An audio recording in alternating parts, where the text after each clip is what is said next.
Welcome again to the lecture series, The Ascended Masters Answer the Fundamental Questions of Life. This lesson is entitled Lesson 5, Part 2.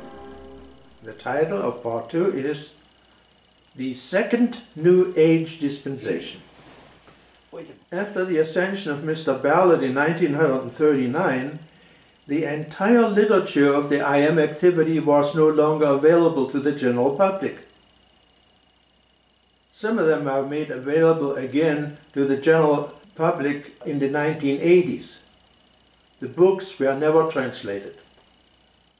In a petition to the Karmic Board, Almoria stated, "If the students are not given an opportunity to learn the law and are denied by limitations of distribution of their tremendous accumulated store of wisdom that lies unprinted, how can they be counted upon to contribute their light?" In response to this petition in 1952, Almoria received a 20-year dispensation to give new aspects of Ascended Master teaching. As an express condition for being granted the dispensation, Almoria had to agree to replenish the cosmic stockpile of energy himself if there was an inadequate response from the students. Geraldine Innocenti, who had previously embodied as an oracle of Delphi, became the authorized messenger of the Great White Brotherhood. Starting in 1952, she received dictations.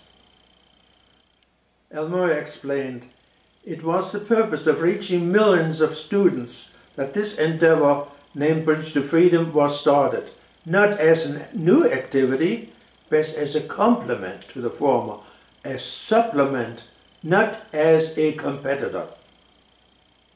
Since the dictations of the 1930s were no longer available to the masters, they had to start from the very beginning. They had to repeat in substance all of the subjects discussed before.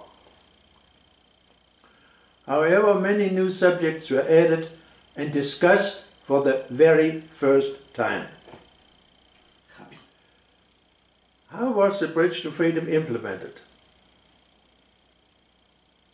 Almoria sent letters to some students. The response was mixed. Most of the students agreed, but some did not. One or two students made the difference. One of the persons I interviewed received such a letter.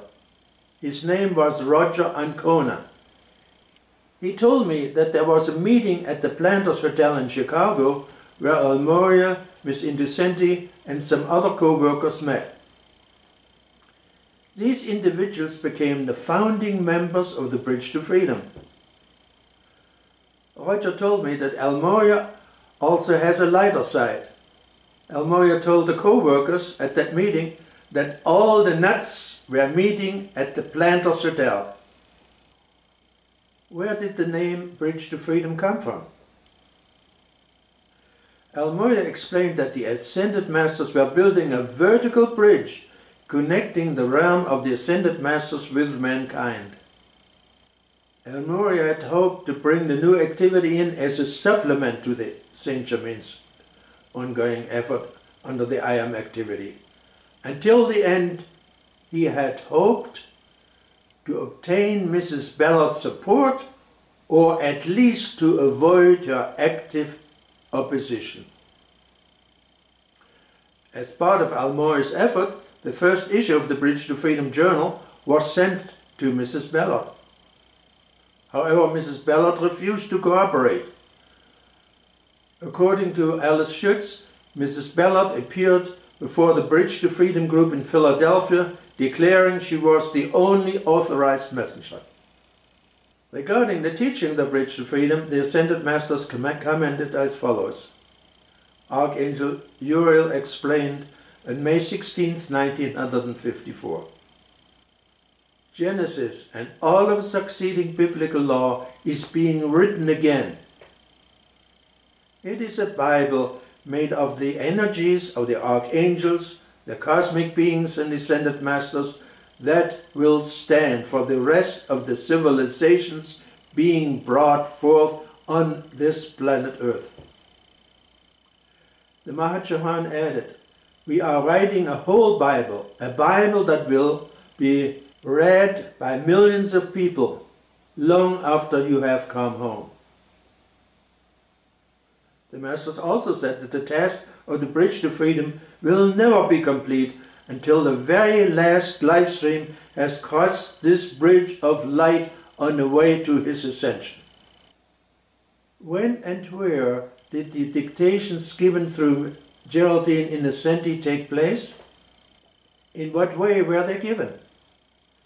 They took place in the home of the Innocentis in Haleside, Long Island. Almost all of the dictations took place at 4 a.m. and they were recorded on a dictating machine. The Masters were able to use Geraldine as a channel by accelerating the vibrations of our mental and emotional bodies and by using the brain consciousness and the vocal cords for reception. El Morya became the editor of the Bridge using the name Thomas Prince. El Morya explained the origin of that name as follows. He had formerly embodied as Thomas More, as an Irish poet. So, Thomas is printing became Thomas Prince. Here are the names of the major publications of the Bridge to Freedom. A monthly journal was published. It was called The Bridge. Also published was Thomas Prince Private Bulletin, available on a weekly basis to subscribers of the monthly magazine. It contained mainly dictations by the Mahachohan, and it had the same subjects shown in the monthly magazine, but worded in a different way. In addition, the following books were published: Memories of Mother Mary, The First Ray, The Seventh Ray, Seven Archangels Speak, and The Seven Elohim Peep. That's the extent of the books. This concludes Lesson 5, Part 2. I sincerely hope you enjoyed it and hope that we'll meet soon again for Part 3 of the lesson. God bless you.